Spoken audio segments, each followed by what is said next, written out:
Initiating visual recording. Preparing to translate to all known galactic comms. Preparing to stream to all known spatial wavelengths. Systems ready to record and transmit.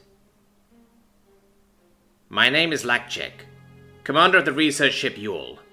I was a part of the Sarah scavenger cult. Yes, the same Sarah that was a galactic nightmare. Our organization was once so powerful that mighty empires bowed before our enterprise.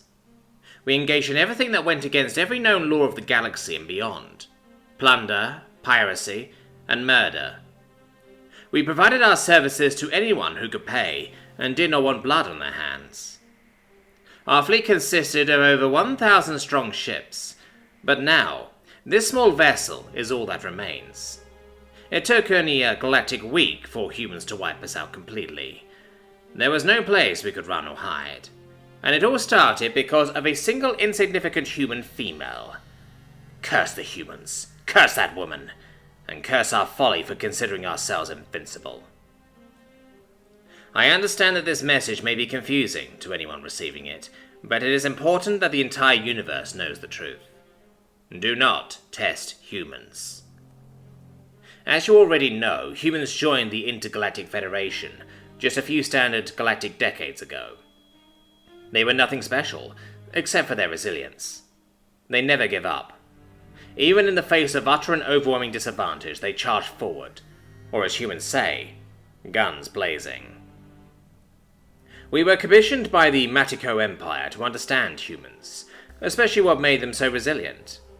It could be either an evolutionary trait or an acquired skill, or perhaps their tiny brains are too simple to understand and comprehend fear. I know it goes against our Sarah code of secrecy to reveal our clients' names, but there is no more Sarah scavenger cult, so to hell with the code. Our mission was simple and easy. Collect a human offspring, study their physiology and psychology by any means necessary, and report back to the clients. What could have gone wrong? Who would have missed a single child among the billions scattered across the universe? The cult assigned my humble intelligence collection vessel to this insignificant task. We chose a human outpost at the edge of the Andromeda galaxy, and captured an offspring and her maternal human. We immediately sedated them to spare ourselves from their horrendous screams, even though some of our crew members do enjoy hearing them. We thought we had completed our mission as we drifted into space and began preparations to start our investigations. My science officer suggested dissecting the offspring to observe her brain and the functions of her other messy organs. The offspring was secured to one of the medbeds and prepared for dissection. Someone thought it would be hilarious to confine the maternal human to the holding cell in the medbay so that she could observe while we began the procedures. The maternal human never stopped pleading with anyone who would listen, and promised anything if we returned the child.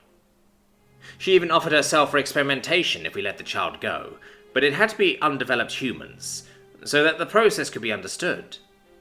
When her words were ignored, she resorted to threats of great violence. This only brought a round of laughter from my crew. It was reported that human males have above average strength, but the females, without any exoskeleton, are physically inferior. She posed no threat to us. She was behind a force shield, easily strong enough to confine a human male, and it would electrocute her if she even touched it. As the child was laid on the table, and a molecular scalpel was brought near her chest, a great roar was heard from the holding cell. The scene was so bizarre that everyone stopped and watched in disbelief as the female lunged at the force shield confinement. We could see that the force shield was working, but she was not backing down. To the utter disbelief of everyone, the female tore through the force shield and lunged towards the science officer holding the scalpel. With a single movement of her limbs, she sent him flying across the medbay wall, and we could hear his internal and external skeleton breaking due to the impact. The whole crew was too shocked to move. While the female was trying to free her offspring, I shouted at everyone to evacuate the medbay and seal the door. I would be damned if that accursed human harmed any more of my crew or my ship, not to mention the humiliation from the Cult High Council. I was going to seal the medbay and open the airlocks. Let that sucker and her child choke to death. It will be far less humiliating to start again. But just before the medbay seal doors closed, she stopped them with her bare hands. That door had the force of half a ton. human measurement unit, and far surpassed any known human capability, but she still held it with her bare hands and forced it open. What in the name of the old gods is going on? Humans cannot possess this much power in their fragile bodies. As she rushed through the medbay into the corridor, my crew was ready for her. They fired their blasters, but she didn't stop. She put her body in front of her child and took every single blast. The whole crew was taken by surprise. This much firepower was enough to take down the mighty beast of Kala, and we know that because we took down the mighty beast of Kala. She continued to run through the corridor, and anyone who came close to her was smashed against the hull. What was the source of this power? She didn't have any visible strength enhancements or consume any power generation serum, so where was all this strength coming from? I lost 7 of my crew members before she reached the escape pods, and again, she opened the hermetically sealed hatches by herself. She flew away with her child, and we were left to lick our wounds.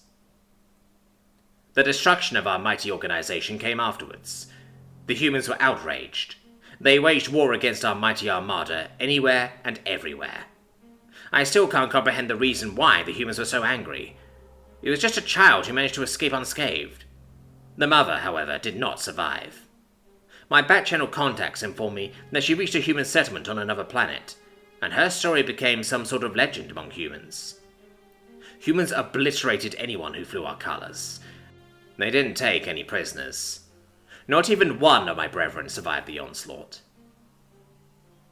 I know that the human war machine will be credited with the destruction of the criminal enterprise, once known as the Sarah Scavenger cult. But let it be known that the fuse of our destruction was lit by just one mother protecting her child. So let my voice echo through the pillars of creation and across the known universe. Do not test the humans, and for God's sake, or whatever you believe in, do not mess with their kids. Even now, as I am recording this message, my comms officer has informed me that several human vessels have zeroed in on our location and will be upon us soon. We have no means to fight back. Let me be clear. There is no point in fighting back when even our mightiest of ships couldn't survive. I know this message will be received by the humans, and I hope those suckers from Matiko suffer the same fate as the Sarah Scavenger cult. Hold on. I am receiving a transmission from the human vessel. Let me include that in this transmission. You don't mess with our kids. Fire! Transmission completed. Connection lost.